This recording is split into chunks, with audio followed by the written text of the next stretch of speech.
Now, if you're struggling with self sabotage and you don't know where to start, here, right here on this podcast, we're building the community. I want to remind you breaking self sabotage patterns takes time. You've been operating like this for years, every decade, like I was.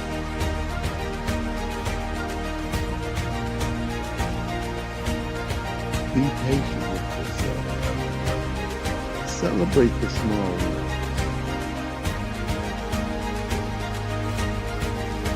We're building a community of people committed to breaking these cycles.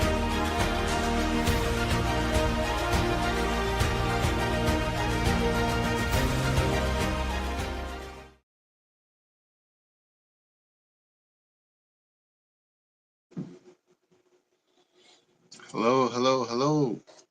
You have reached Terror to Triumph. I'm Alfonso Pelt, and we are here for our first live Q&A.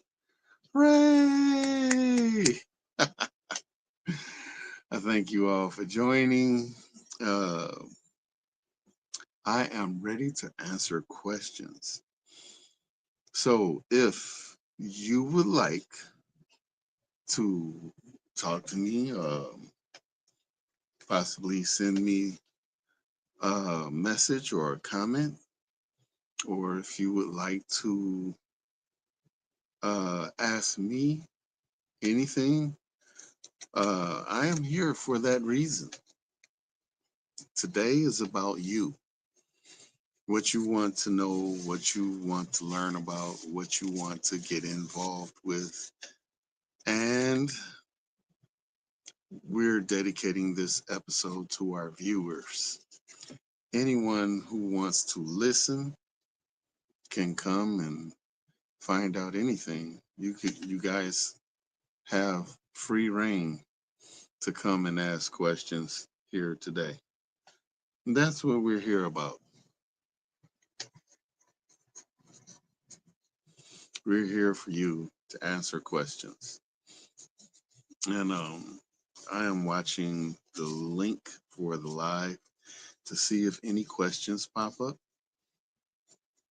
And I don't see any as of yet. So I guess I will start just talking until somebody pops up and asks a question. We have a half hour session today. So this will be ending at 11 o'clock. And let's get into it. What is Terror to Triumph, you might ask? I'm glad you asked. Terror to Triumph is a community of survivors who have endured the hardships of childhood trauma. We are here to help other survivors overcome their fears, guilt, their isolation. We want you to become whole. We want you to regain your life as it was meant to be. There is much power you have inside of you. That power is your voice. You can use your voice to speak out against the fear, against that veil of darkness that you've been living in. We're here to help you facilitate that exchange. Terror to Triumph was created by yours truly, as you can see, the founder down there. But I created this because I too am a trauma survivor. My abuse started when I was very young. And before that, if I can remember correctly, my memory serves me right. Before that, I was this happy go lucky kid, super curious about everything, asked all kind of questions when I didn't understand something because I wanted to know why does this work this way? There was this, why does this work that way? Or if I didn't have anybody around me to show me, I was taking it apart and putting it back together, even though I didn't know what the components were. Like I took apart a typewriter, put that back together. Talking about the old fashioned typewriters, the one you had to push hard on the keys. I took that apart and put it back together. I don't know how I did that, looking back at it now, but I did when I was a kid. Just curious, curious about everything. Why does the sun shine? Why does it provide heat? You know, I was outside playing. I used to love playing outside by myself as a little kid. And I stayed outside so much playing in the backyard that I got a permanent tan on both my arms. So on the outside of my arm, I'm one color, and on the inside, I'm a different color.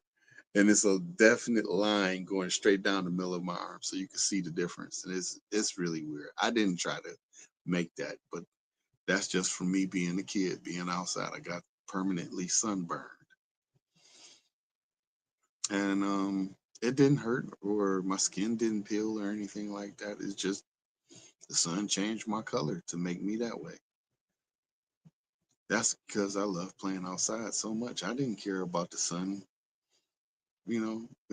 People running outside. As kids, we don't think about those things.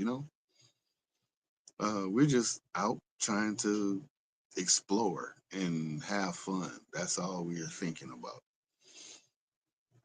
And that's what it was all about as a kid. That's how I was as a kid. Um, I know I love to dance. I really, really love to dance. I wanted to be a break dancer at one point, but I wasn't good at it at all because I didn't have anybody to teach me how to do it. The thing I wanted to learn the most was the windmill, learning how to do the windmill. Welcome to Terror to Triumph. I see you're live on here. This is our live Q&A session.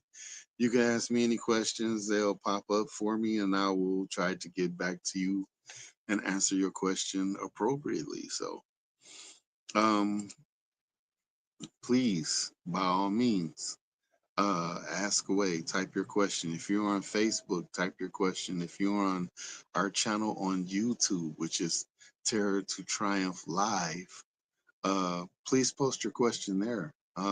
They'll show up on my screen, and I will answer your question appropriately. Um, as far as my childhood went, um, it was all sun and fun for me at one point in time. I mean, I didn't care about what I was doing. I didn't have any real concerns. This is like I maybe have been 3 or 4 years old at this point. I'm not going to school yet. um, I remember I was outside one day on the side of the driveway, 5060 Newport in Detroit, Michigan. And our neighborhood was integrated back then. We had both African and Caucasian European people on our street. And sometimes things got a little heated. And this particular day, I was on the side of the house. I was playing in the mud. It had rained like earlier that day. That it created this mud patch on the side of the pavement in our driveway where my drunk dad used to miss the pavement all the time and drive in the mud. So he created this path of mud between the bushes and the driveway. And I'm playing in it. And young lady was playing outside across the street. and she saw me playing in the mud, and she asked me if she could come over to play. I'm like, I'm not thinking anything about it. So I said, yeah, come on. I don't have nobody to play with. I ain't thinking about it. So I go up to the street, to the curb, because I know my parents told me, don't you go out in that street. So I went up to the curb, and I'm looking both ways to see if any cars come. I said, no cars are coming. Come on. So she came on across the street, and we go to the mud, and we get to playing in the mud, not thinking kids. We kids. You know what I'm saying? She taught me about mud pies. It was the first time I ever heard of that, mud pies. And she had these little foil things, the pot pies back in the day. They didn't used to come in this that paper stuff they came in now. They used to be aluminum foil. You have to put them in the oven. You couldn't put them in a microwave. So back in the day, when you finished that, you didn't throw away those little aluminum pans. You used them, you reused them, and you cooked and you put them back in the oven with other stuff so you could reheat your food. So she she had a couple of those, and I don't know if her parents knew that she had these, but she had a couple of them, and we out there putting the mud in them, and we like patting it down and stuff, like we baking these mud pies. Well, uh her parents, well, her father rather, came out the house, and when he came out the house, he was yelling at his daughter to come back across the street.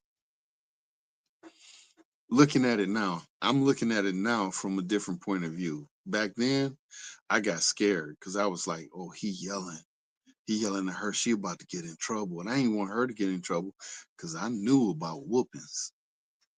No, let me rephrase that. I knew about beatings. I knew about beatings. So I didn't want her to get hurt, because she coming over here to play with. She asked me to come over. So now I'm feeling guilty because now she about to get in trouble. And wow, my father was yelling her for her to come back across the street, which is accurate. You don't want your kid out of your sight. You know what I'm saying? He was probably, in the living room looking at her play on the front porch, which is where she was, and nothing. So it was understandable that he was upset that she had crossed the street without his knowledge. Um,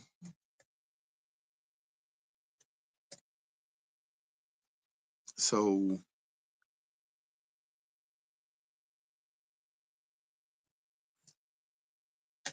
my parents heard him yelling, and they came out the house. First, my mother,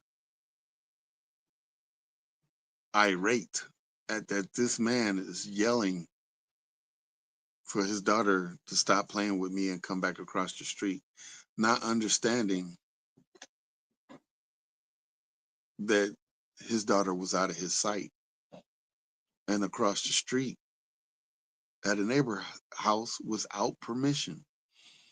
But my mother took it as an act of racism because she thought he didn't want his white daughter playing with this young black boy. So the argument ensued. My dad comes out the house. They yelling at the neighbors across the street. His wife comes out. She's yelling back and forth from my parents. And I'm just sitting up here feeling sad, not for myself, but for the girl who's caught up in the middle. I think her name was Rachel. I kind of had a crush on her too. I mean, even at 3, I was crushing on a lot of people back then. I liked anybody that looked good. So, you're a kid, you like, ooh, ooh, ooh. So it was that type of deal. But she was only one to show interest in me, enough to come across the street to play with me. And no other girl had done that before. So naturally, my senses kicked up on that. Um, but after that situation, I, needless to say, never got the chance to play with her again because of the issue between our parents and the misunderstanding. So I say that to say, even though you might misunderstand something, you could possibly cause your child trauma from your misunderstanding.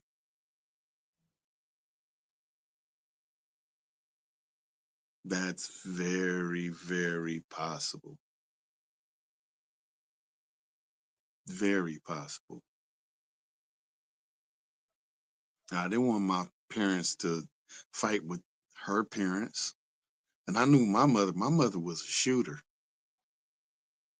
If she got angry enough, she was pulling out the rifles, she was pulling out pistols. I don't know where my mother got all these weapons from. I never saw them in the house, like just sitting around. I remember seeing a rifle in her closet in the bedroom one time. But as many as I've seen her have over the years, I don't know where she got them from. I seen a black pistol that had to be maybe a 25. Now I seen another one that was probably a 380. And then I seen another one that was silver with a wooden handle. I was in my teens when I saw that one. I was thinking, no, I think I was 19 when I saw that. Then there was a shotgun and a rifle, and I'm like, where they getting these things from? My parents is off the chain. Hello, anybody out there? Anybody want to ask any questions? I see I have one viewer. I have one viewer, but you're free and welcome to please ask anything that you want to ask. Type it in so I can see your question, um, and I will try to answer it as best I can. Um, Hopefully, it's pertaining to the topic matter, which is surviving childhood trauma. Um,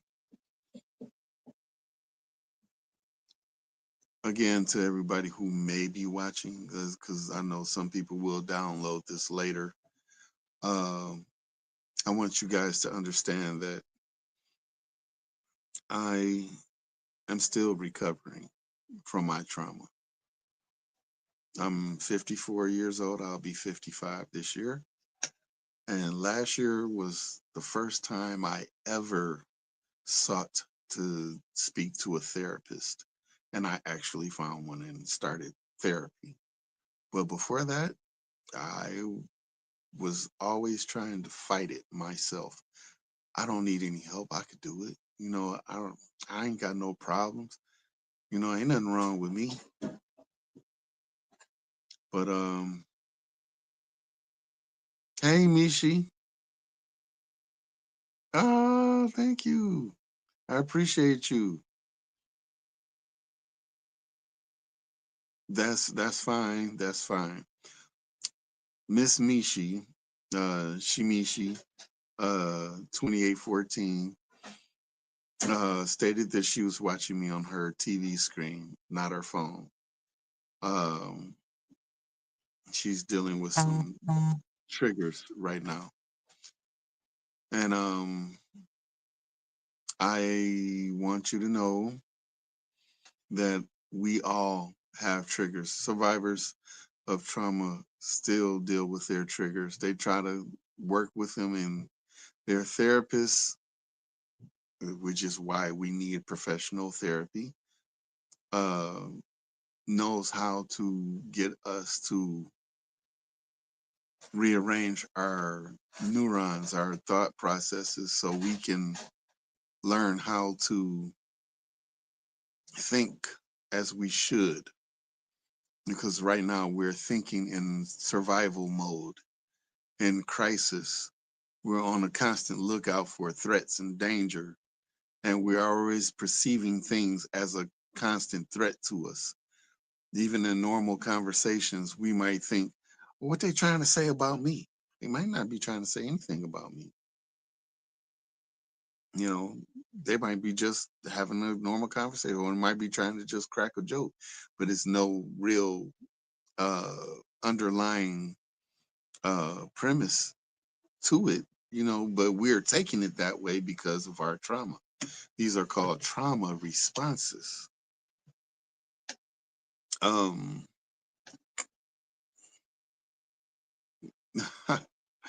Shimishi, um I was born in 1971. This was after segregation, just after integration. So we, I had just missed that. That was actually in the 60s. I mean, there was integration in the neighborhoods between Africans and Caucasians, but it wasn't to the point that you're probably thinking about with the marches and all that kind of stuff. There was marches during the 70s, but I was too young to even realize that that was happening. So yeah, I was born close enough to know that racism still existed and was prevalent in things such as restaurants when you go to order your food, how we weren't being served right away, but the other people were being served very fast. We had to wait like a couple of people back, and then my parents go off again about the service. So my parents now, they came up in the segregation times, Jim Crow and all that. So I can understand why they had the mentality that they had. Um, but you say shout out to Wayne Health, Livonia. Um, I had never been there. At least I don't think I have. I know my mother was at one point in time she had volunteered to go into mental health therapy due to her bipolar uh, and other ailments, mental ailments. So I remember visiting her like almost at the airport, going out that way to go to a place. I think it was on Telegraph or something like that. But yeah, I remember that. I remember that. So my mother was definitely a patient at a mental health facility at one point in time. Um, so I agree with you. I give accolades to all those people who try to help people with mental issues and ailments. So I applaud them and the work that they do, because when people like us come along and who we need to help, we have to have somebody to help us. Sometimes people don't want to help or don't know how to help. So we have to go find a professional. Um, yeah, I came up towards the end of segregation and Jim Crow and all that stuff. Uh, Beginning integration. Yeah, I was at that point, when I was born. Like I said, that was really going down like in the 60s, but it carried over into the 70s and finally it kind of washed away. Well, not completely, obviously, because they're trying to bring Jim Crow back and abolish all the civil rights acts. So, but I don't want to make this about a political thing. I want to keep the topic on point with childhood trauma and the ways we can try to cope with our problems or our thinking, our the way our minds have arranged the protective measures to keep us safe. So I would like for us to think about this. You know, we have a tendency to say uh, we're broken. We have a tendency to say um, I'm never gonna be right. You know, who is gonna want me? I'm damaged goods. You know, I'll never be good for anybody. I just keep messing up. All these negative comments. But the truth is, we can live normal, healthy, and happy lives. You know, we have to seek the help of a professional. Hopefully, it will be someone who's trained in trauma therapy. Um,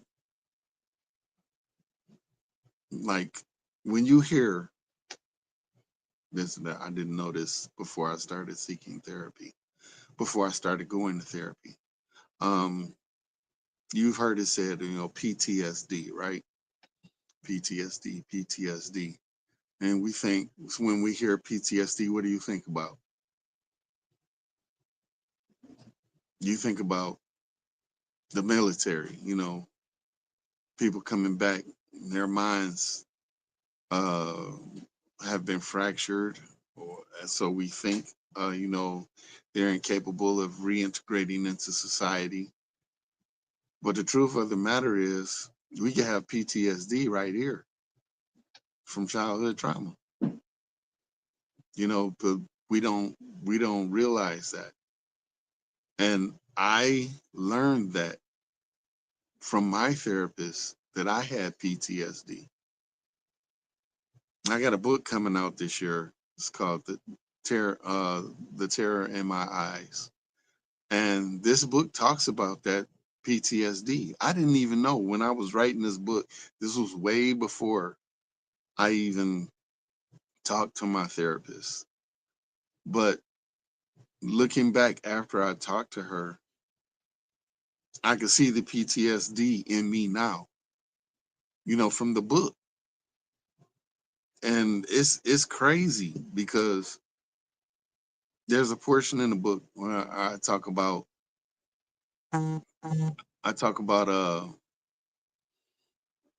the feet. Okay. So I'm not going to give everything away in the book. I want you guys to check it out when it comes out. But just when you get to the portion where I start talking about the feet, that's some real stuff. That's real. It's real as it gets.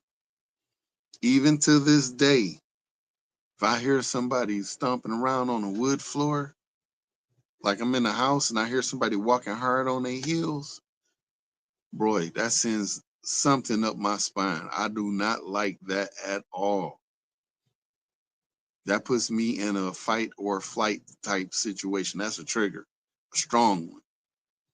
That came from my mom's. Yeah, that's a doozy. So what you say, Mishi? This is outpatient, and you will find 1 year. I'm not gonna lie. In my childhood, I never wanted to go to therapy because people were never really listening to me. I was too young to have our own voice, and then I became an adult, and I had my own voice, and they still were listening. I said no. I'm good, but I've been with this lady I call Tupac. You call this lady Tupac in regards uh what you were saying about your mom. Okay, I get you. I get you. Yeah.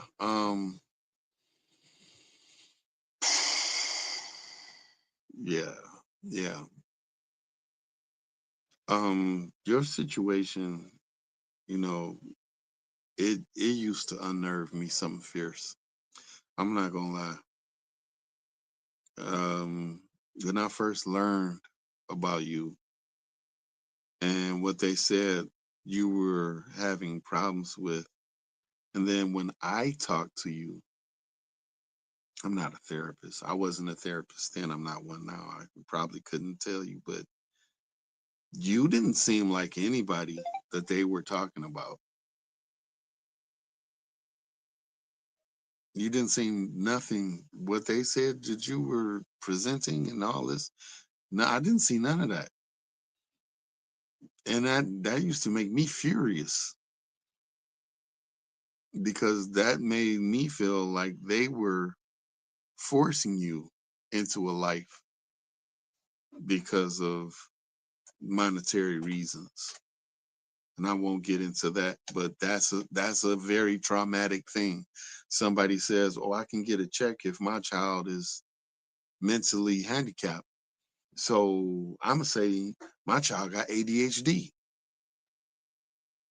and I go to the doctor about my child, and I'm like, my child won't sit still in school, blah blah blah. Blah. I think he got ADHD. The doctor looked at the child. The doctor say, let me run some tests. The test. Child is an active child. The child don't focus and nothing like that. Oh yeah, your child got ADHD. The child is a child. A lot of doctors misdiagnosing our babies so they can get that bread off the pharmaceuticals that they're going to sell to you eventually down the road. And I do not like that at all. Anyway, I said I wasn't going to get political, but I'm getting there.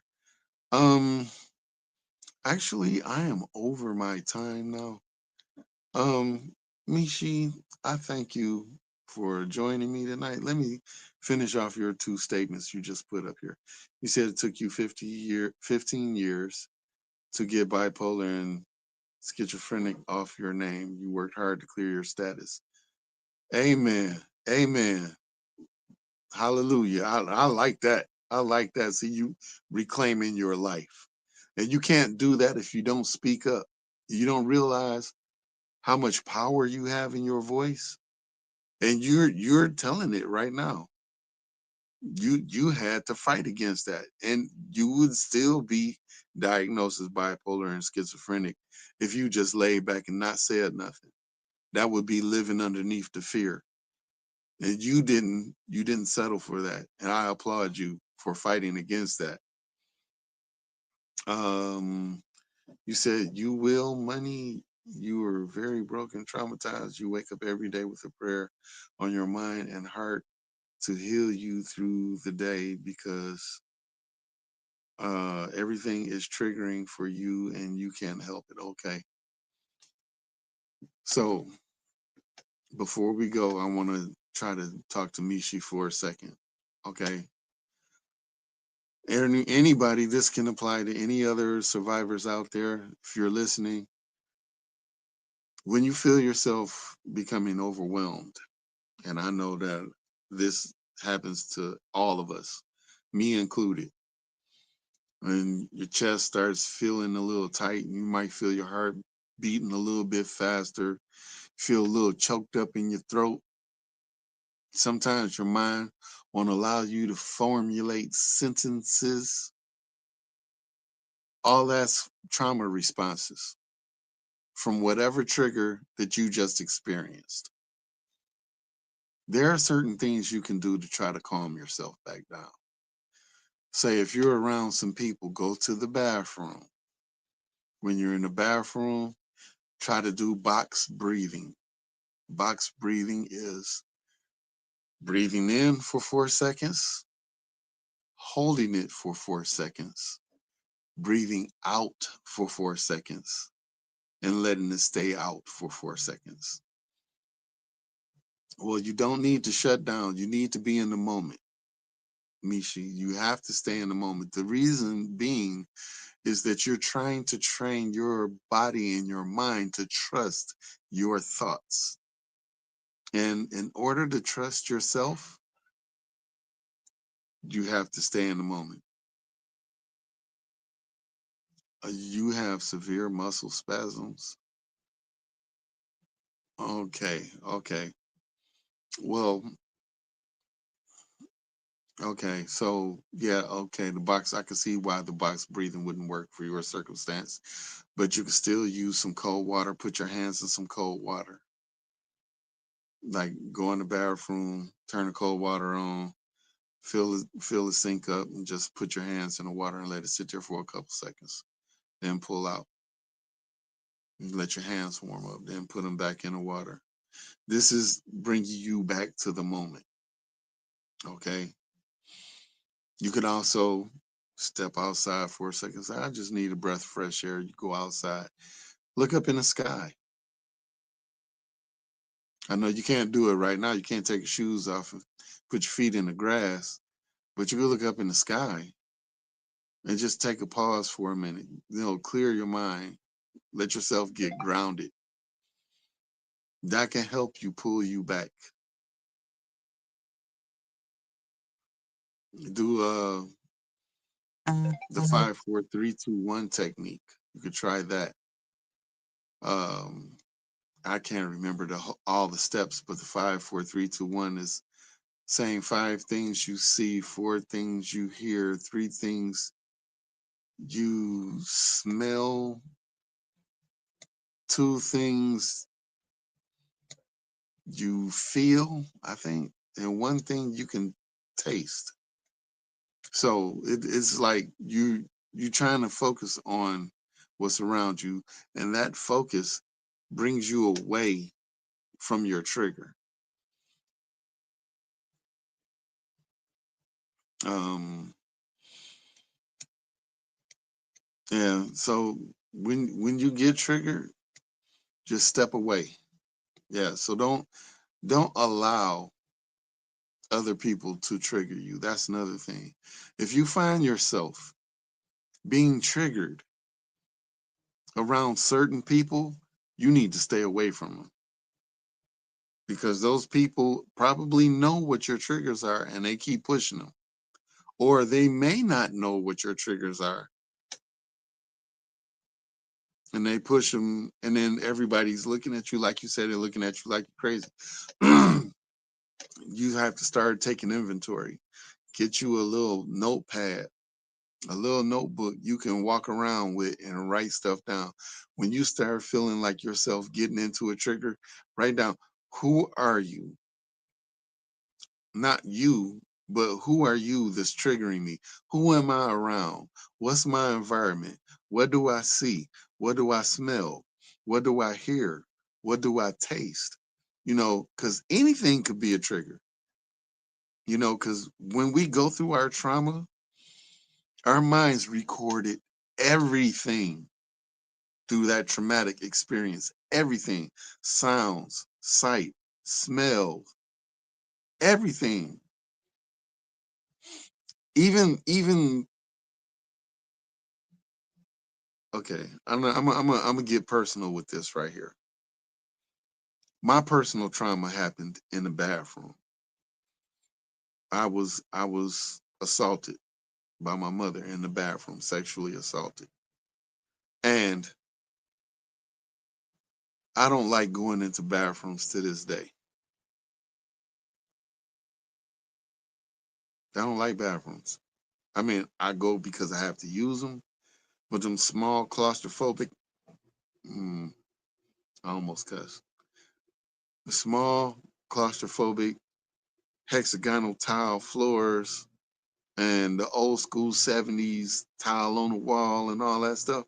I hate those bathrooms. I do not like those bathrooms. Now, the ones that's like wide open and spacious and stuff, I could deal with those, but not them small ones. I can't stand them. I don't like them at all. That's a trigger to me. Sound familiar? When you go into a place that brings up the memory, it don't have to be the exact same place, but it could be a similar place to that, and it could bring up memories. And then all of a sudden, you finding your chest getting tight. You finding you breathing like real shallow. You start feeling like the room is closing in on you. You start feeling your heart beating fast. you've experienced a trigger. Now, be that in a place or around somebody.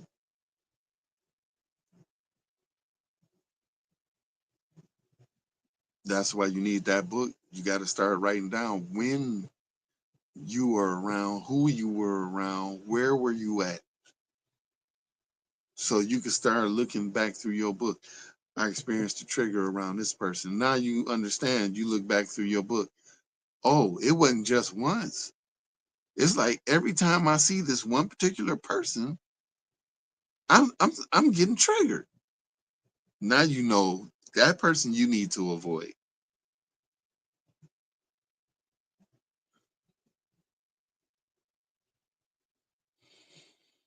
You said you got a friend that always seal you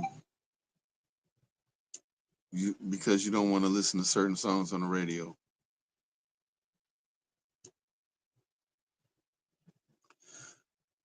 Okay, certain songs are can be considered triggers. That's true. If a song was playing when you got traumatized, that song is in your trauma. I know people who don't listen to certain songs because of that. It brings back up those memories.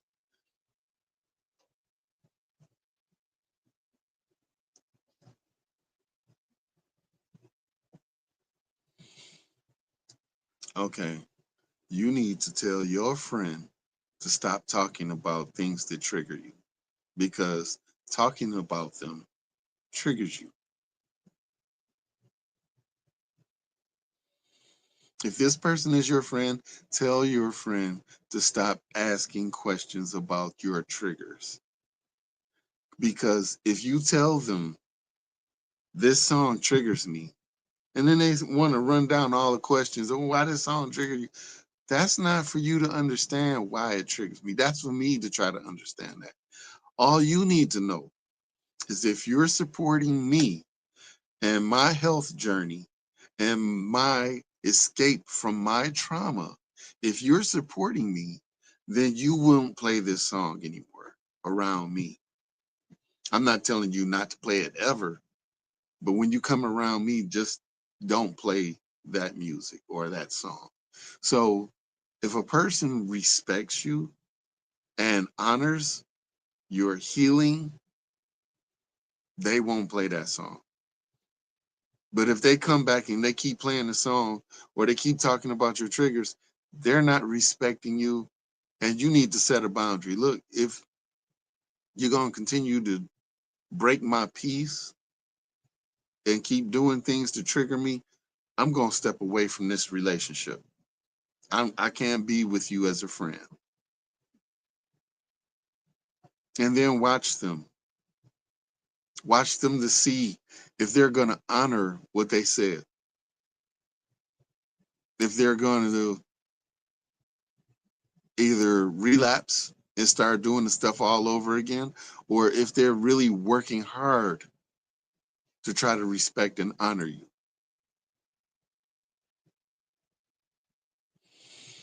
Yeah, I have a friend like that too. When he gets upset, he's the funniest thing ever. But that's that's also a trauma response. Did you know that?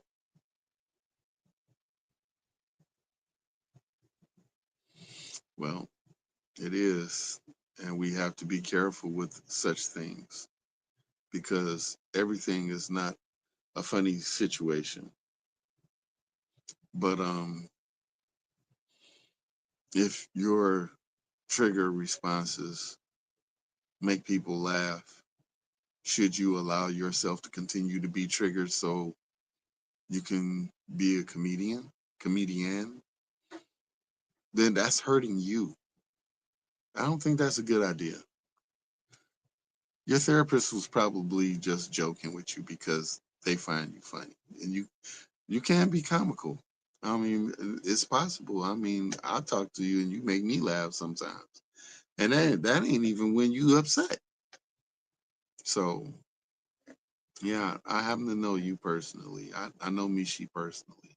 So before I go, I want to leave a word for everyone.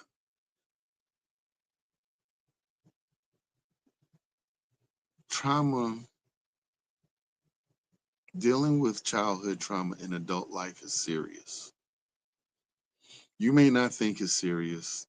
You may not think it's even a real problem. Like, I'll take me for an example. I'll use me. My thought process was these people just made up all this stuff so they could find a way to make money off of other people. That was my thinking. But the reality of it is psychology is a real profession and it has real merit.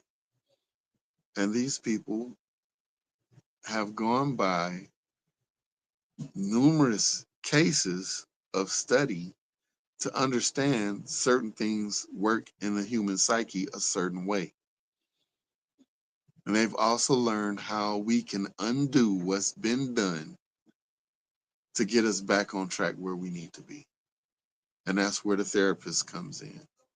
The trauma informed therapist, the trauma trained therapist, EMDR. Look for those. Look for those letters. Ask a therapist if you're looking for a therapist. Ask them, are they EMDR certified or recognized, or if they use EMDR modalities. Um, Tell them that you suffered trauma, childhood trauma, and you are trying to find your way. And you need a therapist that can help them and can help you in that area.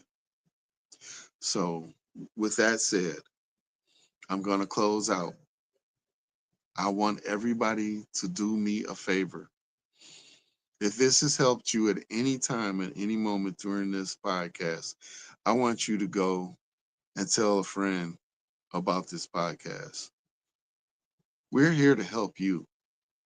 Anybody that suffer from trauma. And look, you don't even have to suffer from trauma to listen to this podcast. You probably know somebody who's suffering, and you can recognize the red flags we talk about to help others overcome theirs. If you know and notice, if you look down at the bottom of the screen, these numbers and all this stuff has been scrolling the whole time while we've been talking. Those numbers and that information is vital to anybody who's listening. I keep repeating this statistic. 4 to 6 out of every 10 Americans have suffered from some form of child abuse. That's physical, sexual, mental, and verbal. The four horsemen. Okay. 4 to 6 out of 10. So if you take 1 million people, that's 400,000 to 600,000 people. More than likely, you got about 4 to 6 people that you know in your life that suffer some form of childhood trauma and abuse. And the statistic went further to say that even those statistics that they gave are probably diminished because trauma victims do not report their trauma. I didn't, and I'm a trauma survivor. I didn't go to the police. I didn't go to my teacher. I didn't go to a principal. I didn't go to a police officer. I didn't go to a neighbor. I didn't tell a friend. I didn't tell anybody about that until later on in life. But I say that to say, seek help. Listen to what we're giving you. Go find a professional to help you. If you are in a crisis and you feel like you are suicidal, call 988. 988 is a national suicide and crisis lifeline. You can call that number 24 hours a day and get immediate help right where you are. Okay? Okay. Well, I'm going to close out with that. Okay, everybody, know from now on, every Tuesday, every Saturday, 10:30 a.m. a.m. I'm gonna say it one more time. 10:30 a.m. Tuesdays and Saturdays. You can catch us here live on Terror to Triumph. Tuesdays are our Q&A open session days. Saturdays are informational dissemination days. So we give out information on Saturday to all who need it. So thank you for joining Terror to Triumph. I'm Alfonso Pelt. And remember, help is closer than you think. Y'all have a blessed day.